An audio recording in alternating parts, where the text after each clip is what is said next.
En la mañana del 4 de octubre de 1957, el mundo recibió una de las noticias más impactantes del siglo XX. La Unión Soviética había enviado al espacio el primer satélite artificial del mundo, el Sputnik 1. La conquista del espacio había comenzado. Small step for man, one giant leap for mankind. Este interés por el espacio sacudió a los científicos de Argentina, quienes a partir de 1961 pusieron en marcha un programa que habría de colocar al país entre las primeras naciones comprometidas con la carrera espacial.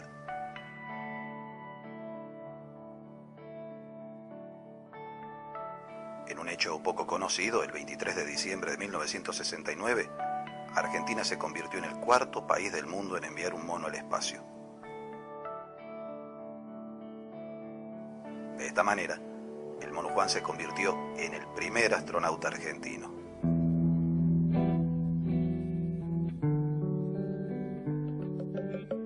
El comodoro retirado ingeniero Luis Antonio Cueto fue uno de los responsables del programa espacial argentino. Participó en más de 150 experiencias entre 1960 y 1973. Hoy es el director del Museo Universitario de Tecnología Aeroespacial de la ciudad de Córdoba. Ustedes recordarán que después de la Segunda Guerra Mundial hubo una gran competencia entre las potencias vencedoras. Esa competencia se volcó bastante a las conquistas espaciales. Las noticias llegaron a la Argentina y nuestros profesionales, siempre inquietos por este tipo de desarrollos, tuvieron una reacción parecida a lo que ocurrió en el año 20 y pico con la aeronáutica, donde las noticias que llegaban de Europa motivaron a hombres como Newbery, Anchorena, Macri, Macías a desarrollar aviones. En el año 27 se crea la Fábrica Militar de Aviones, lugar donde ahora estamos conversando.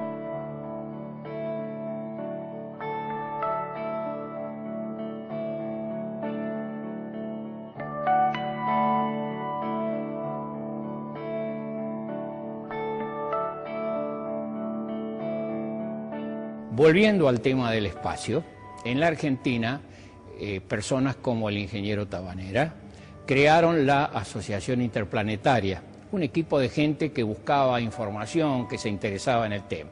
Poco después se creó la Asociación Astronáutica, que se localizó dentro de la Aeronáutica Argentina. Y luego esta creó la Comisión Nacional de Investigaciones Espaciales. Se mandó gente al extranjero, se trajeron profesionales, se recibió información y se creó un clima muy apto para este tipo de trabajo. Aproximadamente en el año 1960 llega al país el vicepresidente de la NASA de los Estados Unidos, el doctor Dryden. Conversa con nuestro jefe de proyectos, que en ese tiempo era el comodoro Scioli, un ingeniero aeronáutico muy dedicado a temas del espacio, muy estudioso, y que hablaba perfectamente inglés, así que conversaron con toda fluidez. Y el doctor Dryden le dijo: Comodoro, si ustedes quieren aprender cohetería, tienen que quemarse los dedos con pólvora. Una expresión, una forma de decirlo. Pero quería decir el doctor que teníamos que iniciar los trabajos con alguna cuestión práctica. Así se hizo y se pensó en desarrollar un cohete de investigación del espacio. El prototipo se llamó Alfa Centauro. Hizo su primer vuelo el 2 de febrero de 1961 en un lugar próximo a la ciudad de Córdoba, La Pampa de Chala. ¿Por qué allí? Porque tiene 2000 metros de altura y eso en las condiciones propicias, de tiempo libre de nubes, bastante cielo celeste, limpio. Ahí se hizo el primer disparo de un cohete que llevaba instrumental de registro directo. Medía presión dinámica, medía presión estática, aceleración axial, el régimen de rolido, y todo eso había que registrarlo dentro de la ojiva en instrumental que después debía ser recuperado para su interpretación, y que alcanzó los 13 kilómetros de altura. Sumamente modesto, pero era el comienzo de nuestra actividad.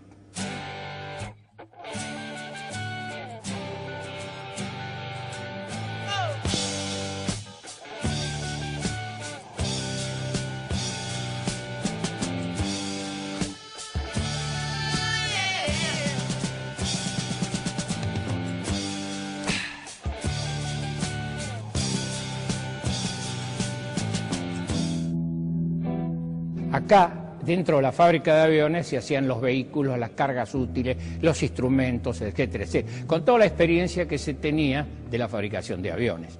La familia de cohetes comienza en el año 1961, pero sigue, y en el año 1972 ya nuestro país lanza un cohete a 500 kilómetros de altura.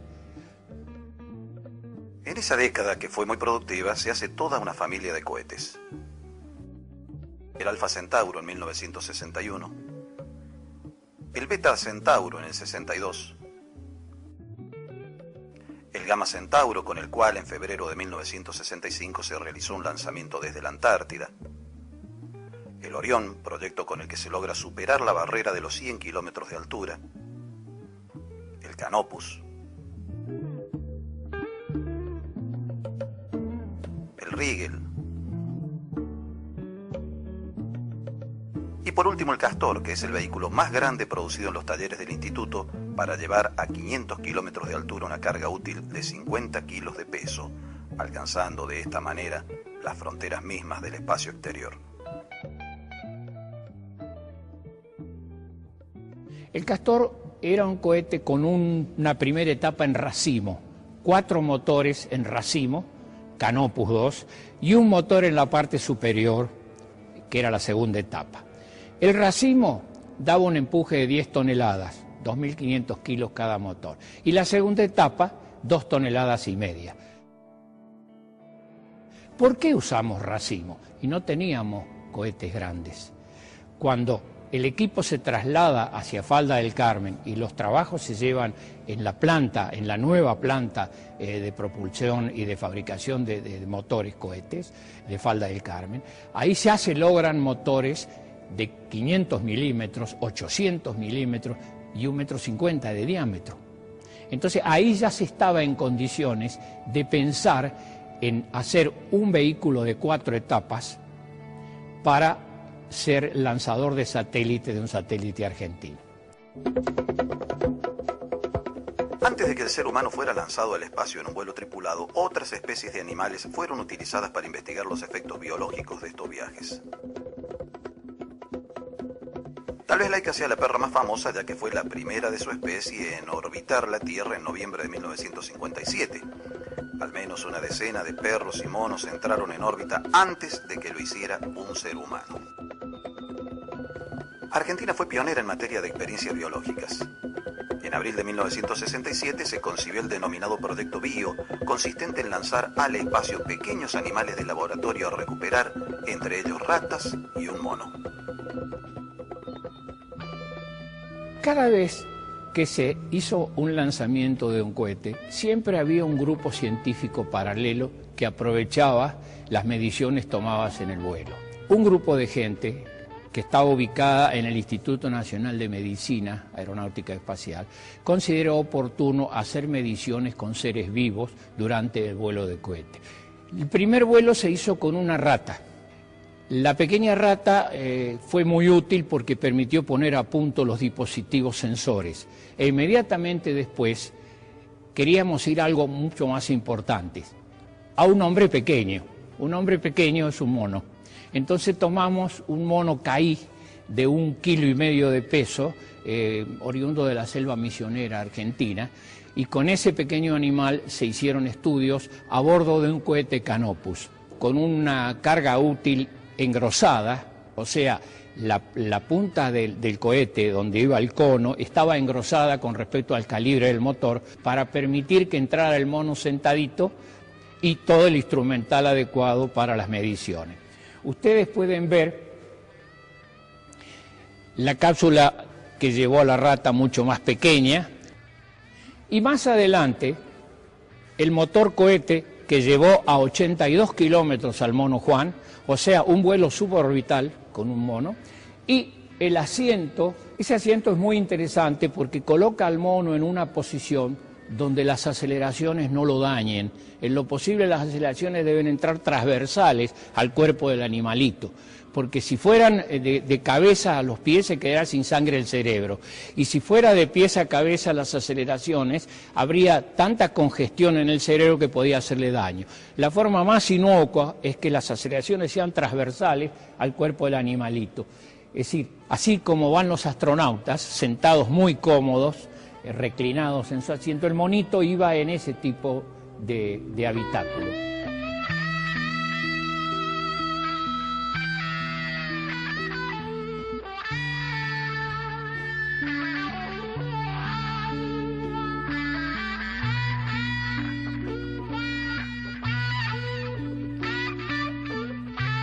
Aparte de eso, teníamos que eliminar la orina, teníamos que constipar al animalito, teníamos que tener una temperatura constante no mayor de 25 grados adentro de la cápsula, a pesar de que afuera había 800 grados. O sea, la punta de la ojiva durante el vuelo registró 800 grados centígrados de temperatura. Todo eso hizo que fuera un verdadero desarrollo de bioingeniería para poder darle al animal condiciones de vida durante el vuelo.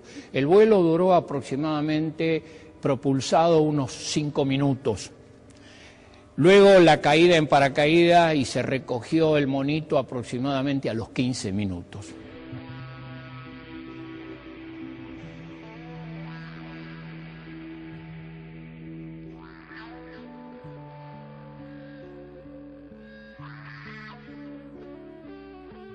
El cohete Canopus 2, en el cual realizó el vuelo suborbital el mono Juan. ¿Por qué digo suborbital?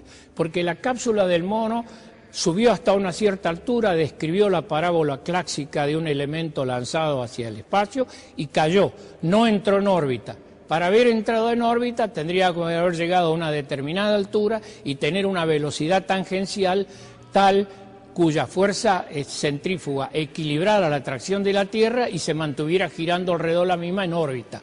Como eso no se logró, este vuelo es suborbital, parecido a lo que hizo los Estados Unidos en el vuelo del astronauta Alan Shepard, previo al vuelo orbital de John Glenn.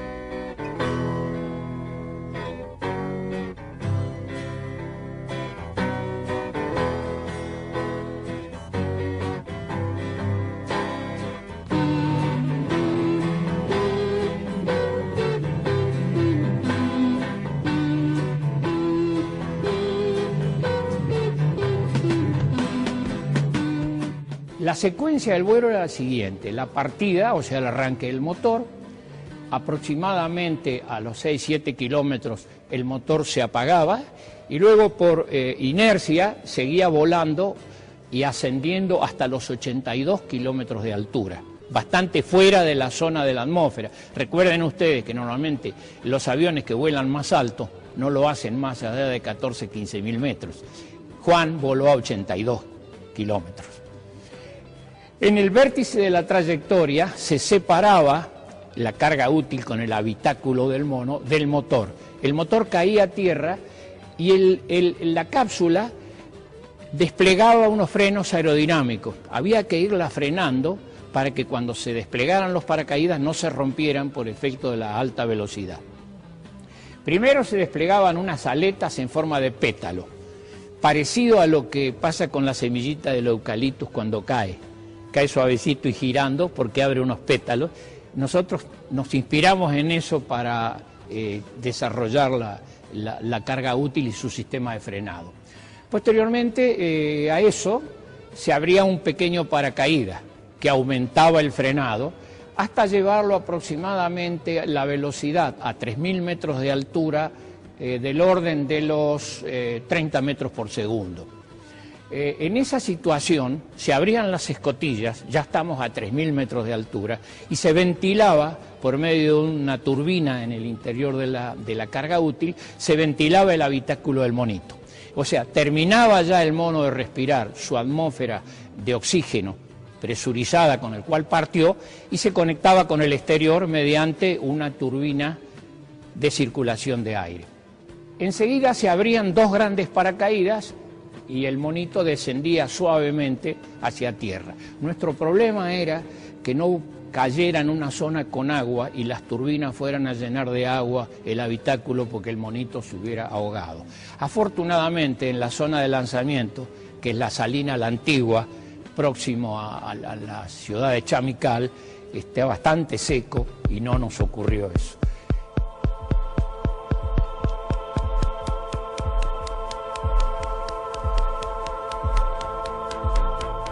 La mañana en que colocamos el cohete en la rampa de lanzamiento, con el mono Juan en su interior, era una mañana muy diáfana, muy linda, una temperatura agradable, fresca. El monito estaba sentado, por supuesto, estaba sedado. Es imposible mantener quieto un animal de estas características confinado adentro de una cápsula. El mono, durante el vuelo, iba a ir respirando, iba a ir transformando ese oxígeno, exhalando anhídrido carbónico. El anhídrido carbónico lo retenía un filtro de cal soda y habíamos calculado que la autonomía que tenía de oxígeno eran de 15 minutos.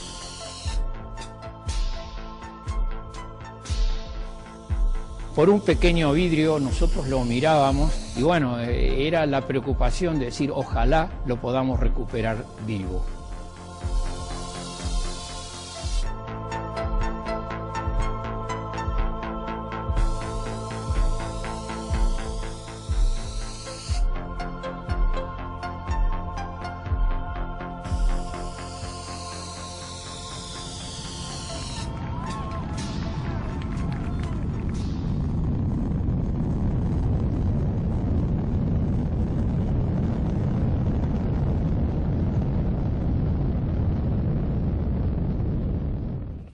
Lamentablemente una corriente de chorro la llevó mucho más lejos de lo previsto y hubo instantes que tuvimos mucho temor de perderla, pero se la pudo localizar, se la pudo encontrar y entonces se llamó al helicóptero de recuperación.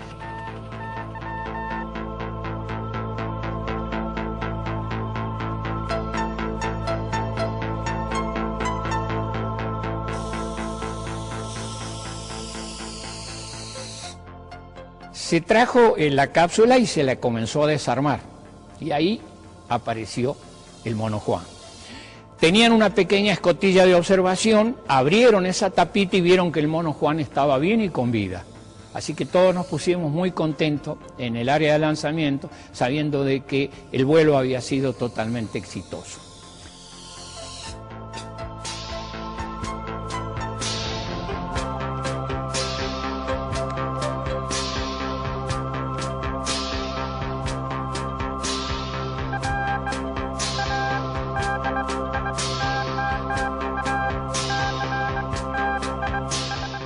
¿Para qué sirvió el vuelo del mono Juan? La utilidad fue poner a punto un sistema que permitiera a un piloto, haciendo acrobacia en su avión, ser chequeado sus parámetros físicos por médicos que estaban en tierra. Porque antiguamente usted hacía una investigación biológica de un piloto sentadito en su camilla en un consultorio. Otra cosa es muy distinta, sometido a aceleraciones, haciendo acrobacia a bordo de un avión. El vuelo del mono Juan permitió que esos estudios se pudieran hacer después en aviones con personas. Hubo dos ideas que primaron en el equipo de trabajo. La primera, el vuelo humano. La segunda es poder tener un lanzador de satélite argentino. Es decir, que nosotros poder poner en órbita nuestros satélites con cohetes nacionales. Lógicamente, trabajando después, cuando se instaló la planta de los grandes motores de Falda del Carmen, se hizo el Cóndor y el Cóndor tenía 80 centímetros de diámetro y podía producir motores Falda del Carmen de 1,50 m de diámetro. Indudablemente que ahí hubiéramos estado ya en condiciones de poder fabricar un lanzador de satélite de 4 etapas a propulsante sólido. El vuelo de seres humanos siempre lo tuvimos presente. Indudablemente aquel que planifica un vuelo con un animal mono está pensando en que alguna vez pueda tener una cosa suficientemente importante como para mandar a una persona. Es más, hubo voluntarios que después del vuelo del mono ya escribieron diciendo que ellos con gusto irían dentro de la cápsula para un vuelo. Imagínense ustedes que la tecnología y la capacidad del vehículo para una persona que no baja de los 60, 70 kilos, en el mejor de los casos, tiene que ser mucho más desarrollada y evolucionada que la que usamos con un monito de 1,5 kilos. Pero la idea la tuvimos siempre.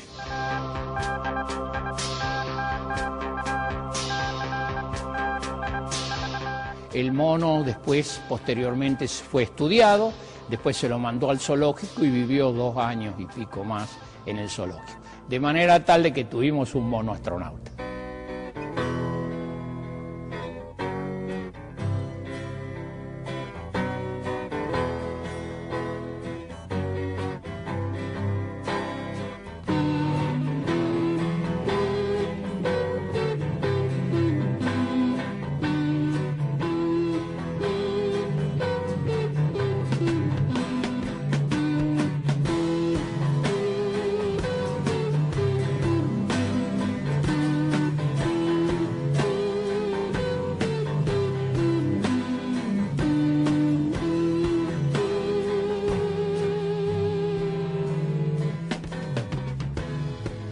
Beso mares de algodón sin mareas, suaves son